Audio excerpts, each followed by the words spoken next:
gouvernance des autorités actuelles. Les membres du Front patriotique disent constater un certain nombre de dérives graves dans la gouvernance du MPSR2. Ils l'ont fait savoir lors du bilan de leurs activités ce vendredi 4 août 2023.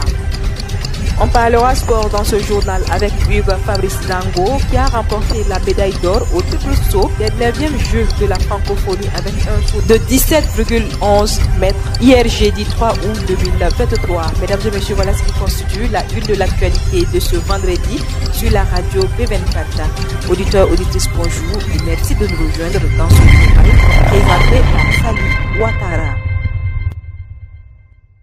Mise en œuvre des objectifs de développement durable 12 et 13. Les leaders communautaires de Moctedo outillés pour lutter contre le changement climatique. L'objectif de ce projet est d'œuvrer pour une société burkinabé plus résiliente, un climat juste et durable où les femmes et les jeunes marginalisés développent des compétences vertes en utilisant leur potentiel en tant qu'agent de changement. Du 31 juillet au 1er août 2023, une formation de 30 leaders communautaires et coutumiers sur l'ODD 12 portant consommation et production responsable et sur leur contribution à la réalisation de l'ODD 13 portant mesures relatives à la lutte contre les changements climatiques. Au cours de cette session de formation de 2 jours, les leaders communautaires et coutumiers des villages de Rapadama, V2, Kossin, Tossin et de Moctedo, chef-lieu de la commune, ont ainsi été invités à être des agents sensibilisateurs afin d'amener les membres de leur communauté à une prise de conscience sur leur rapport aux objectifs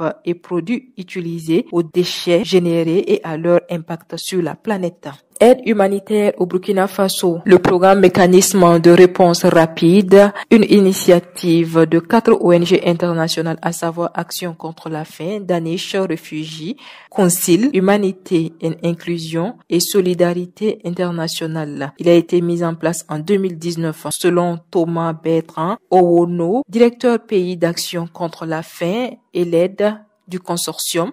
L'objectif du programme est d'apporter une réponse rapide aux besoins urgents des populations déplacées dans un contexte de détérioration rapide de la situation sécuritaire et humanitaire au Burkina Faso. Il a laissé entendre que le programme intervenait dans les zones difficiles d'accès sur la base des listes des personnes déplacées internes de moins de 3 mois. Mathilde Fertivo, coordonnatrice Frontline, a ajouté que le programme a priorisé 6 régions d'intervention qui sont le Sahel, le centre-nord, le nord-est, le centre-est et la boucle du Mouva. Et comme je vous le disais en titre, le Front patriotique dit constater des dérives graves dans la gouvernance du MPSR2. Les membres du Front patriotique disent constater un certain nombre de dérives dans la gouvernance des autorités actuelles. Ces dérives sont, selon eux, le caractère non inclusif de la gouvernance, la division du peuple par catégorisation des citoyens burkinabés en patriotes et apatrides, des enlèvements et détentions arbitraires, des obstructions flagrantes et inadmissibles à des décisions de justice. Pour le Front patriotique, la transition actuelle ne doit pas être une transition de trop, mais celle qui portera les bases d'une refondation de la nation burkinabé sur la base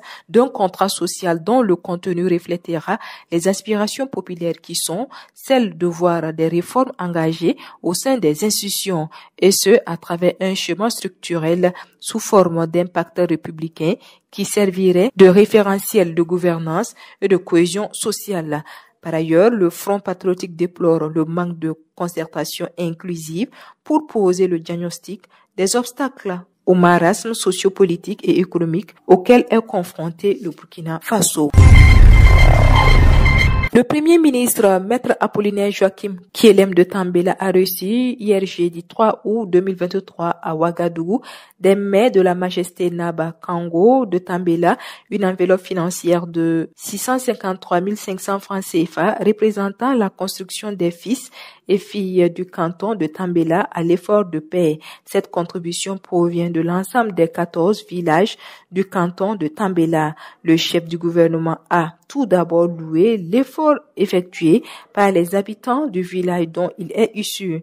Il a ensuite rassuré les notables de Tambela quant à la bonne transmission de cette enveloppe acquis de droit. Tout autre chose à présent, à la suite de l'incident pluviométrique survenu le 22 juillet 2023 dans la localité Ouangolo-Dougou, en Côte d'Ivoire, Starail a annoncé dans un communiqué le rétablissement des circulations ferroviaires le 2 août 2023 sur l'ensemble du réseau d'Abidjan à Ouagadougou. Grâce au système de surveillance et d'alerte de Starail, le sinistre avait été aussi détecté et le trafic temporairement suspendu. Les équipes techniques de Starail se sont mobilisées aux côtés des autorités locales pour assurer la remise en état de la voie et la remise du trafic ferroviaire. Starail poursuit le communiqué, rassurant quant à la constance des mesures qu'elle met en œuvre pour assurer la sécurité des circulations ferroviaires. Par ailleurs, l'entreprise réaffirme son engagement à poursuivre l'approvisionnement par le rail en produits essentiels de la Côte d'Ivoire et du Burkina Faso. Parlons sport pour clore ce journal. Le Burkinabé Hugues Fabrice Zango vient de récolter une nouvelle médaille. Il a remporté la médaille d'or au triple saut des 9e Jeux de la francophonie avec un saut de 17,11 mètres le 3 août 2023. Il demeure le roi du triple saut dans la zone francophonie. Hugues Fabrice Zango se succède à lui-même au concours du triple saut aux Jeux de la francophonie.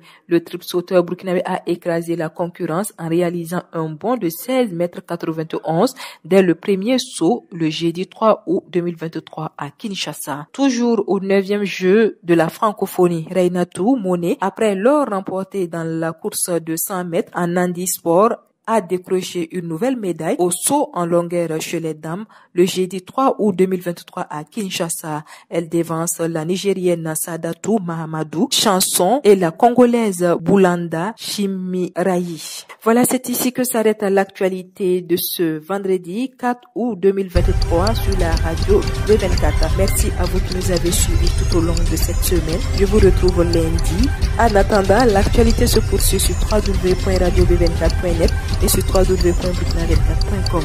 Au revoir et excellente vidéo. Au revoir.